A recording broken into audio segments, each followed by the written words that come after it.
Hello! Welcome back to C Story Corner.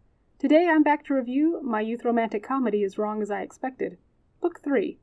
As a reminder, I'm reviewing the book, not the anime. Only 8 more books to read and write up, and I can watch the new season. Personal goals, yeah. Okay, it doesn't matter if they make sense to anyone else. Book 3 spends most of its focus on our 3 main players, Hachiman, Yukino, and Yui. Though we do meet a new character briefly.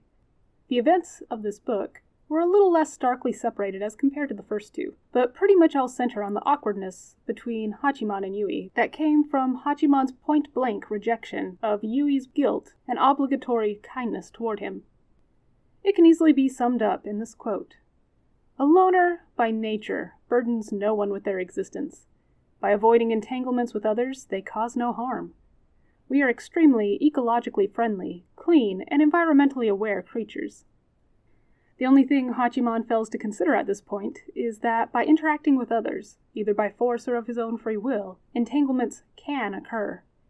And he spent every day after school with Yukino and Yui. After being rejected, Yui stopped going to the service club, essentially quitting. And even though Hachiman makes it quite clear he's satisfied with the reset to their relationship, things are definitely awkward and tense. So much so that Hachiman feels more invisible than before, like he could just stop existing, and nothing would change. No one would notice. For as hard as he tries convincing himself this was the best outcome, he's faltering. As he says, quote, "Problem is, whatever path you choose, you wind up asking yourself, what am I doing?" And it's not just Hachiman. Yukino obviously misses Yui, as it's quite possible the airhead socialite is the first person to ever try being friends with our little ice queen. And yet, despite this, she refuses to ask Yui to come back. Why, you ask? Because Yukino knows Yui will return to the club if she says anything, but she's not sure Yui even wants to return, and she wants the choice to be Yui's. Instead of worrying about it too much, Hachiman and Yukino try enjoying the return to the pre-Yui silence they once had. The only problem with this plan is Hirosuka-sensei, who promptly appears and forces them to recruit more members because Yui quit. However, the order is ambiguous enough, Yukino decides she'll just try getting Yui to want to come back. And though Hachiman is fine with this, he's not sure how to go about it. Enter Saika, the cutie pie. Hachiman runs into Saika, who invites our protagonist to hang out for a bit. They go to a local arcade of sorts to waste time. It's there that the adorable, wonderful Saika helps Hachiman realize he's stressed. And this pretty much breaks the dam. Now that he's realized how much he's stressing, he has to figure it out. Problem is, Hachiman really doesn't have any experience with relationships. Even his relationship with his parents is pretty sucky. He's sure his mom doesn't like him, and he knows his dad hates him. Throughout his entire life, the most positive relationship he's had has been with his sister Komachi, who he feels inferior to, while being annoyed by, as all proper younger siblings are supposed to do. But, despite this, Hachiman is still a good big brother, so when he sees a flyer for the annual animal show, he informs Komachi right away. And they both go, as it's a fun and yearly tradition for the two. While there, they run into a hopelessly lost Yukino, who's looking for the cats, of course. And Komachi, being the good and meddlesome little sister she is, makes excuses to leave them alone together. But, as I said in video 1, this isn't a classic rom-com, so of course it doesn't turn into a date. Instead, they get chased down by Yui's escape artist dog and enter a rather awkward interaction that leads Yui to all sorts of misunderstandings. Because of course it does. You can't have a story like this without that classic trope. Thing is, Yui escapes as quickly as she can, and Yukino ends up asking Hachiman and Komachi to help her pick out a birthday gift for Yui. She doesn't know if the socialite will return to the club, but at the very least wants to show her gratitude to Yui for the last few months. Accepting the request to meet up at a mall the next day, Komachi points them in the direction they should go, and promptly disappears. Because she's a good, meddlesome little sister. It takes a bit of discomfort on both their parts, but Yukino finally figures out a gift for Yui. The problem is, she took too long. Or maybe she just chose the wrong mall. Enter Yokino Shita Haruno, Yukino's big sister, and a pretty big pain. After a little bit of embarrassment, they eventually escape. Then comes the day to surprise Yui with her little birthday party. Only, Yeah, Zaibakuza ruins it.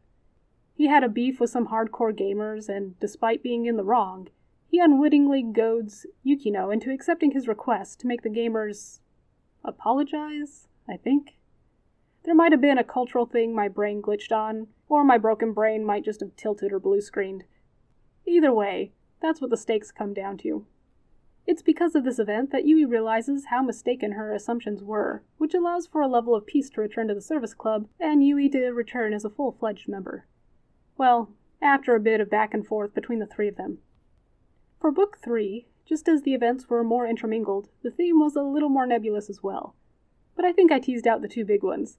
The first, and probably actually intended, is the issues that come with making assumptions. And the second, well, simply said, siblings are meddling pains. And I think I'll start with the second, mostly because I find this one both amusing and alien. Like I said in an earlier video, I have a little brother, and we were pretty much just nice to each other. I didn't bother him or his friends, and I gave them all a wide berth whenever he had friends over, or I had to watch them at the swimming pool or whatnot. I didn't harass him or pester him about girls when he got older, either. And my little brother returned the favor. We might have played well together, and annoyed each other magnificently, but only between us. Outsiders were outsiders, and had no place in either our kindnesses or our meanie-headness. This, unfortunately, isn't the case for Hachiman or Yukino. Constantly, Komachi is trying to get Hachiman alone with Yukino or Yui, trying to poke and prod him towards dating. And it doesn't work. Or, as far as Hachiman is concerned, it doesn't. Between Komachi's meddling and Hirosuke-sensei's bullying, Hachiman ends up more attached to these two than he's willing to admit. Yukino's sister Haruno, however, is a different beast altogether. She's very in-your-face, and has no qualms physically harassing Hachiman moments after meeting him. Like Komachi, Haruno is also on the get my sibling a date path, at least as far as her comments are concerned. Considering how fake of a facade the woman wears, who knows what her endgame really is. Either way, throughout this book, the two sisters definitely give their respective siblings a bit of a headache. You know, just like good siblings do. As for the second theme, assumptions, it's actually approached in a couple of different ways, and all of the assumptions are wrong. Hachiman assumes he's reset his relationship with Yui, so they can go back to factory standard. But he hasn't. Yukino assumes Yui doesn't want to return to the club due to whatever happened between her and Hachiman, so she doesn't extend the hand of friendship Yui needs to come back. But Yui does want to return. And Yui assumes, for some unknown bird brain reason, that Yukino and Hachiman are suddenly dating the moment she left, which they aren't. Also, Zaibakuza assumes being a video game writer will be an awesome, stable job that'll make him rich if he makes a popular game. Which it won't. But that's beside the point. What I find interesting is how Hachiman hasn't yet acknowledged his assumptions yet. I'm sure this will lead to some issues in the coming volumes. He honestly believes, quote, I expect nothing from the start, I expect nothing in the middle, and I expect nothing up until the end. And yet, just by interacting daily, by spending time with each other and getting to know each other, those relationships and expectations grow. It's most poignantly shown throughout the book with how Hachiman reads into what those around him are thinking, wanting, and feeling. Granted, he's pretty good at observation and picking up on things. But at what point will his assumptions, that he knows them well enough for this, backfire on him? Good question, huh? Well, you know, I don't think it's entirely bad. Throughout this book, in particular, we see how confident Hachiman has become with Yukino. He both quickly and easily picks up on her mood, especially when he'll end up with a verbal beating if he doesn't. He also picks up on her desires and internal thoughts with little difficulty, making their interaction easier for the both of them. What I find beautifully written is just how much Hachiman doesn't seem to recognize this. He just thinks he's able to feel comfortable and natural around her because he'll always know how she'll react. Too bad even this is hinted at as being a flawed assumption. It'll be fun seeing how this plays out. Okay, yeah, I know to some degree how it'll work. But it's been long enough since I've read these earlier books that I'm assuming I'm remembering it all wrong and taking it one book at a time. Now, the most powerful driving assumption in this book is one I find quite interesting, mainly because of how contradictory Hachiman and Yui's approach to it is. For Hachiman, he's simply reset their relationship, at least as best as he could. I personally think there was too much feeling and familiarity involved to honestly reset. Still, this is what he wants. Yui, however, doesn't want this.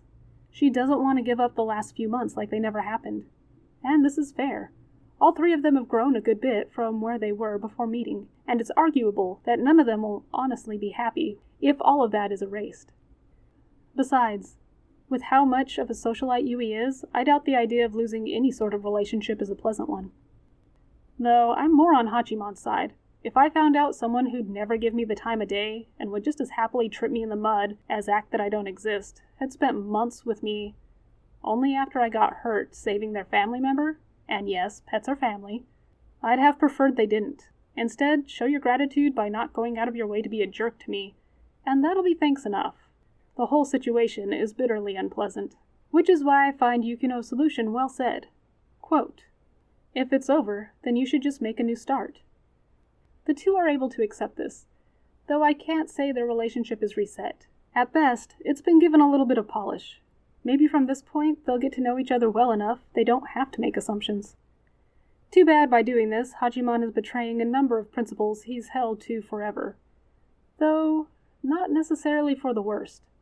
As he states earlier in the book, quote, "The three non-connection principles of the ever alone are carved into my soul.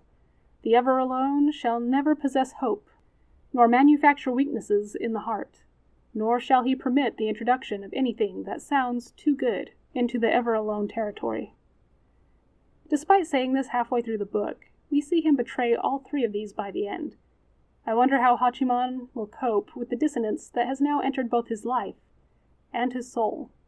Regardless, I look forward to seeing him continue down his path.